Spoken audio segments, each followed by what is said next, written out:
I've interviewed a lot of people, and I've snuck in places like Bohemian Grove. I've been attacked at political demonstrations, been arrested many times. But I gotta say, this is probably the most surreal drive I've ever made to go meet someone that I'm gonna be interviewing. Louis Farrakhan.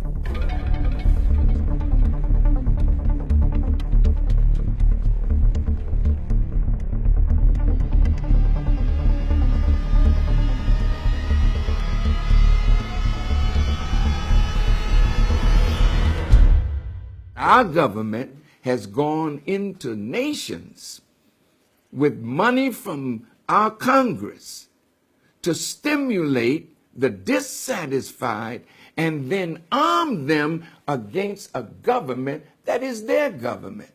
That's what America did in Libya. That's what they're doing in Syria.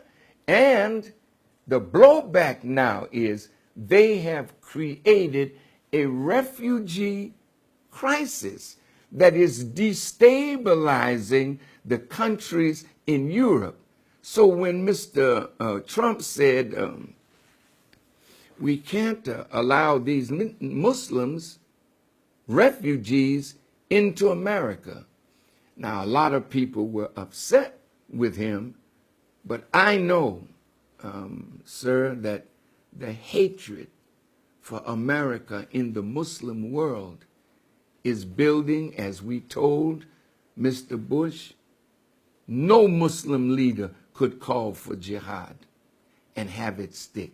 No Muslim leader had the power to unite the whole Muslim world. I said, but America's policies will unite those people against the West, and it is happening. So in this way, Mr. Trump, I think, is wise to vet anyone coming from that area into America, because the hatred for America is in the streets now. So if those people are refugees and America feels I gotta let 10,000 of them in because America created the problem. Now, if you let them in and you don't vet them carefully, you might be letting in your own destruction. When we dialogue, we correct misperceptions. That is what makes Trump acceptable to so many white people who feel, damn, I can't be myself now. I can't say what I really feel. I'll pay a political price. So Mr. Trump says, to heck with that. I'll tell you what's on my mind. And that is freeing a lot of people that like what he is doing. So the politicians today, I looked at the many Republicans and Democrats that are trying to win the nomination of their party. And it says to me, you know, it's like I don't want to be vulgar, but it's like you, in any major city, you see women undressed, showing their wares for a John to buy them.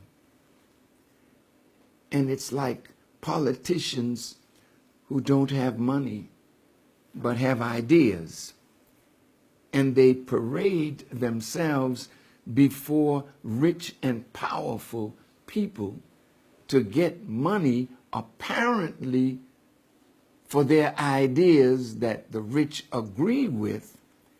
But the moment that they become what they're looking to become, they find that the rich have an agenda for them, that the rich have something to ask of them, like the John asks of the prostitute.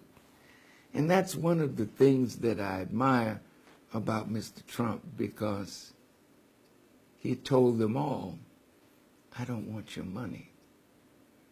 And when a politician does not want money from the rich, he's freer than the others to really do good for the masses of the people.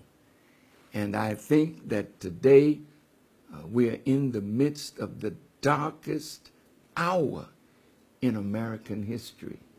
And so if we don't make the right move with the right people at the right time, the America that we know, we're not going to see it become great again.